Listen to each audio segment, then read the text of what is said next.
Well, we got the new fuel sending unit from Summit Racing. You can see it's the same thing. It's got the sock. It's got the new locking ring and rubber gasket.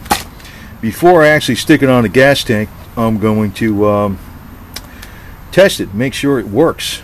Here's the ground wire. I'll just use a jumper wire for that, and we have the other one that we plug into here. And all we have to do is, this will be full, that'll be empty, that'll be half full. We'll see if it works on the gauge.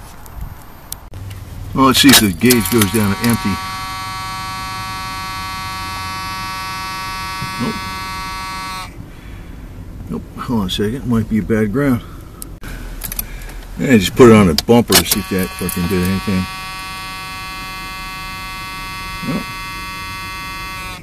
Still says full. Oh, we'll try that. There it goes. It'd be nice if you plugged in the freaking the other wire.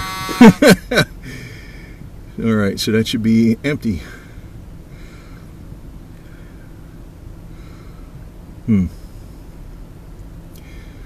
That's kind of weird. Doesn't quite say empty, empty. Is that how that shit's gonna work?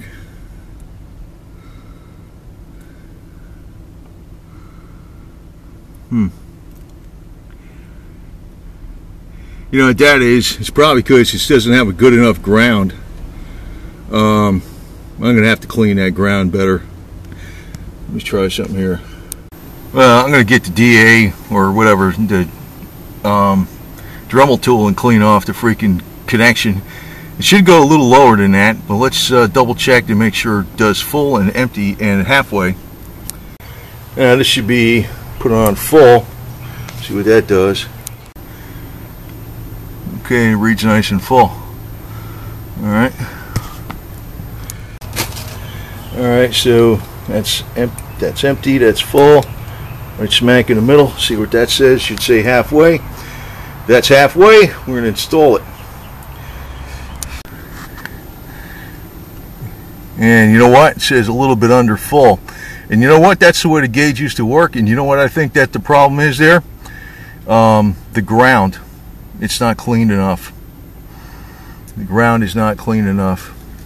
That's kind of how it used to work. It would be way full, and when it gets down to, like, you know, half a tank or a quarter tank, you hardly got any gas in it.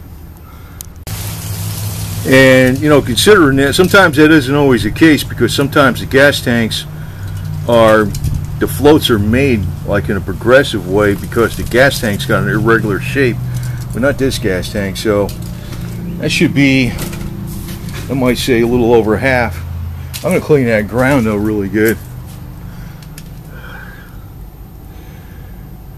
Okay. So now it went down quite a bit. There you go. Well, no, not really. Wait a minute now. I'm looking at the freaking volts. Excuse me. I'll put the box in the way there, so see what that says. That should be about a quarter tank. See what it says on there. But like I said, I gotta clean the ground. Yeah. So it says a little under a half. It's about a quarter. That's what it used to do. It's got a dirty ground, so we'll fix that though. But that's a separate issue. That's the ground to the body. That's a separate issue. We'll fix that though. Okay, now that we verified it works, we put it on there with the locking ring and a new gasket, and it's got the red coat inside here. It's been drying for a couple days. It's all cleaned out. I'm going to make sure that this goes to a real squeaky clean ground, and then when the gas tank is half empty, it'll read half empty. Needed a better ground. That's been my problem since day one, that the ground wasn't that great.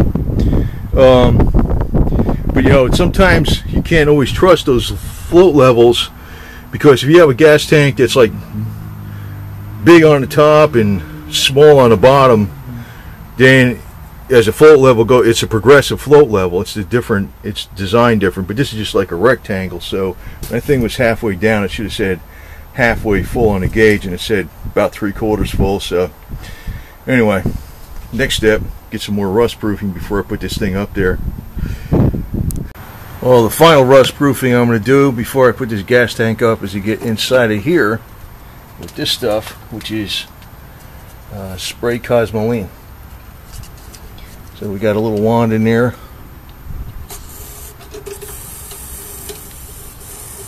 And we'll spray up in there, and that'll prevent rust.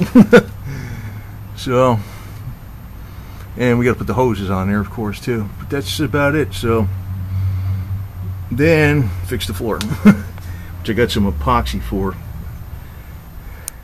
Well, next to put some new hose on there.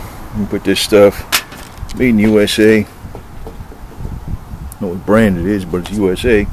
Fuel line, new clamps. And I like to put them on with this versus screwdriver. Cut them a length with my little Confederate knife. Well, that's all ready to go back up in there. So just I'm going to let this red coat dry in here a little longer, even though it's all closed up. It'll still be dry, just to make sure. And we'll start cutting out some cardboard templates for those rust holes. As far as what I'm going to do on the floor, these are 3 patch panels. Actually, it's going to be a straight line cut here. That'll be a square. This one, and there's got to be a lip made in it. And then this one's a funny shape with a lip that's going to be made in it. And one little tiny one I got to cut out, probably off of that piece there. And I'm just going to use fiberglass jelly resin, which is for steel too, and rivet it down. And the plate will be sandwiched. So in other words, the resin's going to be in there, so it's actually more rust proof than a weld. And I already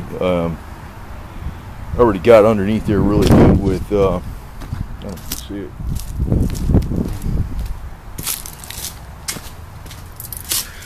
Back in there, that black in there, that's all rubberized undercoating. That's one reason I don't want to weld. It's just going to go right the hell over it. And I'm just going to put, since I got a whole cord of that shit, I could really put it on there nice and thick. So it'll, with the rivets, it's going to be strong. You know, if you're just saying a fiberglass steel resin, yeah, maybe not too strong. But with rivets, yeah, it's strong as shit. So I don't think this will take me too long actually to do this shit, because I cut them out with the jigsaw. That's what I used instead of a cutoff wheel. And I got a thing back here I can hammer over the metal with. This thing I burnt stuff with. Just put the metal over there and hit it with a little baby sledgehammer, and you make that curved bend where it goes up to the wall. And the other thing is, after I install it, I can grind all around there and put like some of that epoxy. I mean, not epoxy. The what do you call it? That resin. That it's like the thick stuff, not the liquid stuff. It's the thick stuff. It's like a gel. So that'll seal it up really good, so nothing can get in there. And then I'll just coat it with some rubberized undercoating and give it a coat of paint just to make sure it looks all silver and shit. And that'll last 8 million years, man.